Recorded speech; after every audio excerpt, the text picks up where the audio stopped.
CCN news 24 के सभी दर्शकों को मेरा नमस्कार। दर्शकों, मौजूद हुई इस वक्त भारत की राजधानी दिल्ली के जंतर मंतर पे, और जैसा कि आप हमारे चैनल पे लगातार देख रहे हैं कि भारत के पूर्व सैनिकों का लगातार 42 दिन से यहाँ पे धरना चल रहा है। मांगे कुछ इस प्रकार के OROP, MSP, disability pension, window pension को लेके, और कुछ ऐसे सिस्टम, कुछ ऐसे काली चीज़ें, काली करतूतें इंडियन आर्मी की जो 42 दिन से पहले कभी भी सुनने में नहीं आई, वो आज सुनने को आ रही है। जैसे कि बटमैन सिस्टम है, और भी जैसे अभी हमने एक इंटरव्यू लिया था जिसमें बताया गया ऑपरेशन पवन में किस प्रकार से भारतीय सेना के ही जवानों को श्रीलंका में छोड़ दिया था मौत के घाट में, कि अब आप जाओ, आपका काम खत्म हो गया, यूज एंड थ्रो वाली बात थी। और ये सारी चीज़ें तो आज पता चल रही है।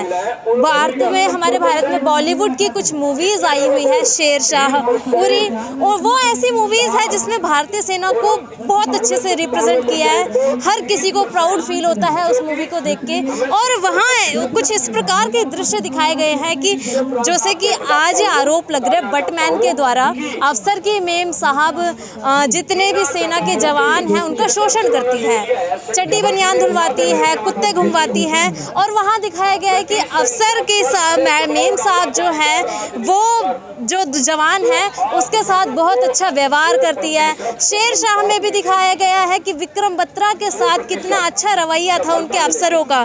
तो सर, मेरा सवाल ये रहेगा, मूवीज़ में तो बहुत अच्छा व्यवहार दिखाते हैं अफसर और सेना के जवानों के बीच, ऐसा क्यों?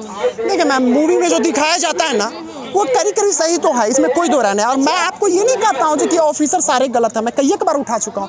देखिए, सारे ऑफिसर गलत नहीं है। जो लेफ्टिनेंट, कैप्टन, मेजर, ये रैंक जो है कंधे से कंधे बड्डी सिस्टम मिला के फाइट करते हैं, लड़ाई करते हैं। आप अगर मूवी की बात करें तो टैंगो चार्ली देखो ना, क्यों नहीं देखते हो टैंगो चार्ली भी मूवी बना हुआ है, उसमें आप देखिए कि किस तरीके से दिखाया हुआ है जवानों के बारे में। तो टैंगो चार्ली तो कोई देखता ही नहीं है, सब शेरशाह ये वो नहीं। मैम देखिए, अफसर जवानों के बीच में ऐसा कुछ नहीं है।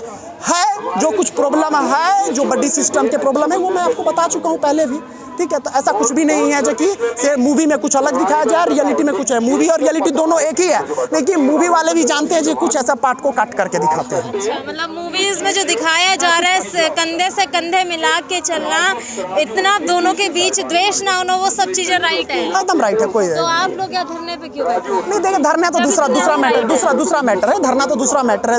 धरना में क्या हुआ है, ये 1 रैंक 1 पेंशन आप पिछले 20 फरवरी से कवर कर पा रहे हो। इसमें अधिकारीगण ने हमारे साथ में छल किया है। अच्छा, वीर नारी के साथ, हाँ एकदम किया। अधिकारी और सरकार दोनों मिलकर। देखिए मैम, कंधे से कंधे आप नहीं समझ पा रहे हो। कंधे से कंधे क्या है? कंधे से कंधे मिलाने का जो बड्डी सिस्टम है वो है लड़ाई के मैदान।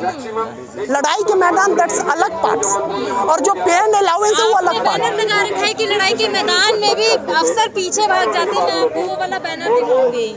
देखिए मैम, ऑफिसर तो पीछे रह के कमांड करते हैं यार। लड़ाई के मैदान में जेसी और जवान ही फ्रंट पे रहते हैं। क्यों साहब लोग? सिंपल सी बात है, ऑफिसर तो कमांड करने के लिए है तो कमांड करते हैं, ठीक है। लेकिन ऑफिसर के जो छोटे रैंक है वो लड़ते हैं। अच्छा। छोटे रैंक, बड़े रैंक के अधिकारी जो है वो नहीं लड़ते हैं।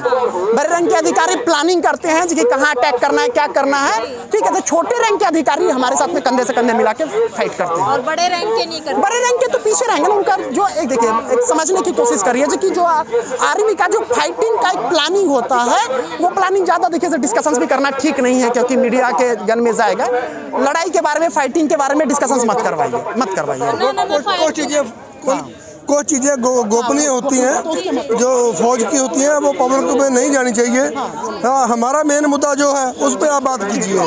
जो आज का मुद्दा है वो सर से बात कीजिए। 42 दिन हो चुके हैं धरने को। GD बख्शी जी के द्वारा क्या अभी तक? देखिए, GD बख्शी साहब तो सिर्फ बात करते, थोड़ा सा पीछे होइए आप। GD बख्शी साहब सिर्फ बात करते हैं स्टूडियो में बैठ के। क्यों नहीं आए जंतर मंतर पे?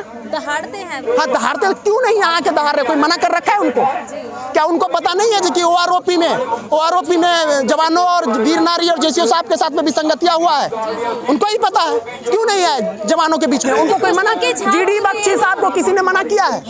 आज भी वो हमारे आदरणीय हैं, आए बैठे हमारे जवानों के लिए आवाज लगाए। क्यों नहीं आवाज लगा रहे हैं? GD बख्शी साहब, पहले आप पहल करें, वो बोल दें जो आप सबको ज़्यादा दिया मैं पहले छोड़ता हूँ, पहले मेरे जवान को दो। फिर मैं लूँगा। दूसरों को भी कहें भी आप छोड़ दो, जितनी देर मेरे जवानों को नहीं मिलता। जो असली वाली ORP है, जो असली वाली MSP है, जो उनके अधिकार नहीं मिलते, तो जो GD बख्शी छोड़ दे और दूसरे अफसरों को भी मोटिवेट करें, उनको भी बताएं भी छोड़ दो। हित की आवाज तो उठाते। देखिए, मैं आपको एक चीज़ बताना चाहता हूँ, सेना की हित की बात आप करते हैं, बराबर है सभी के लिए। सेना की हित उठाए, हम कहाँ बोल रहे हैं? तो अगर सेना के हित की बात उठाते, उन्होंने सिर्फ और सिर्फ जवान जवान जवान जवान चिल्लाते हैं स्टूडियो में, लेकिन जब जवान को मिलने की बारी आए तो अधिकारी गण ने हमारे साथ में छल किया। आज क्यों नहीं बता देते हैं कि वीर नारी के अकाउंट में कितना ORP गया? भाई चिल्ला चिल्ला के लोग पूछ रहे हैं, हम लोग का 2 मिनट में मुंह बंद हो जाएगा, एक बार बता दे। क्यों नहीं बताते? ये इतना बड़ा क्यों चल रहा है आंदोलन? आंदोलन बंद हो जाता। पुलवामा अटैक के वीर नारियों से सबसे पहले मिले थे बख्शी साहब। सर, वो मैं पहले भी बता चुका है, सिर्फ मिलने का काम करेंगे। जब लेने की बारी होंगे तो खुद उनके जो अधिकारी गण है वो आगे हो जाएंगे, हम लोगों को पीछे कर देंगे।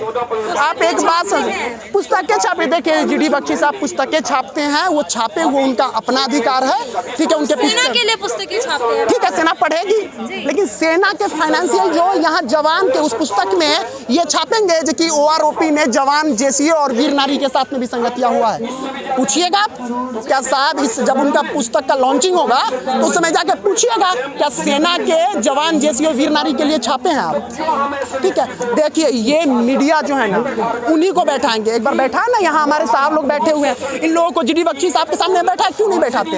एक बार डिबेट करवा दे, हमारे JCO साहब को डिबेट करवा दे GD बख्शी साहब से, क्यों नहीं डिबेट करवाते हैं? डिबेट करवा दे, डिबेट करवा दे। डिबेट होना जरूरी है, डिबेट को संविधान में बात रखने का हक सबको है, रखवा दे। हमारे साहब ये खुद GD बख्शी साहब के साथ में डिबेट करने के लिए, बात करने के लिए तैयार है, ये लो तैयार है। चलिए, मेरी हैसियत कम है। दूसरे देशों को नीचा दिखा देते हैं, वो भारतीय सेना का ऐसे रिप्रेजेंट करते हैं। मैं सही दिखाते हैं, दूसरे देश तो दुनिया में सेना, इंडियन आर्मी दुनिया में नंबर 1 आर्मी है, इसमें कोई डाउट नहीं है, मुझे भी नहीं डाउट है। ये कोई कह ही नहीं सकता जी इंडियन आर्मी दुनिया। इंडियन आर्मी तो एक ऐसी आर्मी है, चलते गोली के सामने में दौड़ता है। दुनिया में कोई ऐसी आर्मी नहीं होगा। हिटलर ने कहा था कि मुझे कुछ मत दो, सिर्फ और सिर्फ एक गोरखा रेजिमेंट दे दो, एक गढ़वाल रेजिमेंट दे दो, एक जाट रेजिमेंट दे दो, एक सिख रेजिमेंट दे दो, मतलब तमाम ऐसे रेजिमेंट है, वो रेजिमेंट दे दो, मैं दुनिया को फतेह कर लूँगा। तो इंडियन आर्मी की तो डंका सारी दुनिया में लड़ती है। हम इसलिए थोड़ी नहीं यहाँ पे बैठे हुए कि इंडियन आर्मी की मतलब कि इंडियन आर्मी की ताकत कम गया है। हम इसलिए बैठे हैं जो सरकार और हमारे अधिकारीगण जो जंतर मंतर के प्रांगण में हमें बोले जवान हमारा भूखा है, जवान हमारा नंगा है, जवान हमारा पेट नहीं भरता है, हमारे हाथ में कटोरा पकड़ा दिए, तो उनको मिलना चाहिए, तो उनको कुछ मिला नहीं। इसके एगेंस्ट में ORP 2 के भी संगतिया के एगेंस्ट में हम लोग बैठे हुए हैं। इस बात के लिए नहीं बैठे हुए हैं कि हमारा आर्मी कमजोर है। आर्मी आज भी हमारा दुनिया में कोई टक्कर नहीं ले सकता हमारी आर्मी से, ठीक है। अजीत डोभाल जी के क्या यहाँ पे रवैया है इस आंदोलन को लेकर? रक्षा विशेषज्ञ हैं। देखिए मैम, इसके बारे में जिस चीज़ के नॉलेज नहीं हो, उनका क्या स्टैंड है,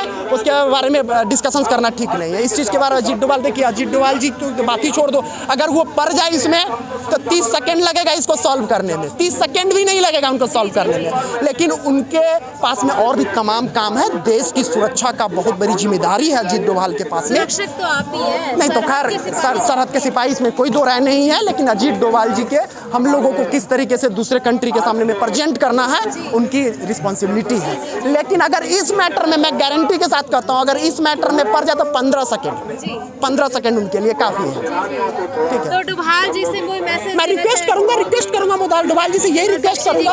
हाँ, बच्चे जी से भी रिक्वेस्ट करूंगा, उनको तो बोलता हूँ मैं, कल आ जाए वो, मैं तो उनको इन्वाइट कर रहा हूँ, आ जाए। जिस तरीके से वो मीडिया के सामने में बैठ के दहाड़ते हैं, एक बार हमारे साथ में भी बैठ के दहाड़ लेना, हमारे हक में दहाड़ लेना, ठीक है। एक बार हक में दहाड़ ले। वो बोलते हैं मेरा जवान मेरा जवान मेरा जवान, उनका जवान बैठा हुआ है और हाथ जोड़ के उनको रिक्वेस्ट करता है एक बार आ जाए, कल आ जाए।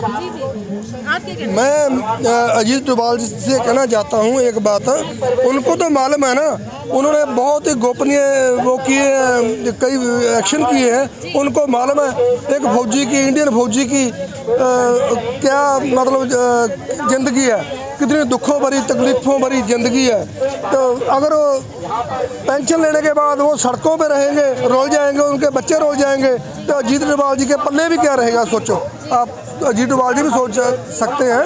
अगर उनको मालूम है कि एक फौजी की ज़िंदगी कैसे गुजरती है बॉर्डरों पे दुश्मन के साथ लड़ते हुए, जब पेंशन आ जाएंगे उसको सड़कों पर रोल देंगे, उसको कोई चंगी ज़िंदगी नहीं देंगे, तो वो अजीत डोभाल जी भी बराबर के जिम्मेदार तो होंगे ही ना, वो भी होंगे ना। वो राष्ट्रीय सलाहकार हैं, उनके बिल्कुल विशेषज्ञ भी हैं, सलाहकार भी हैं। उन्होंने पीएम साहब को देनी है अपनी सलाह, वो भी बराबर के जिम्मेवार ही होंगे ना, अगर देश का सैनिक सड़कों पर रुलेगा तो। Thank you.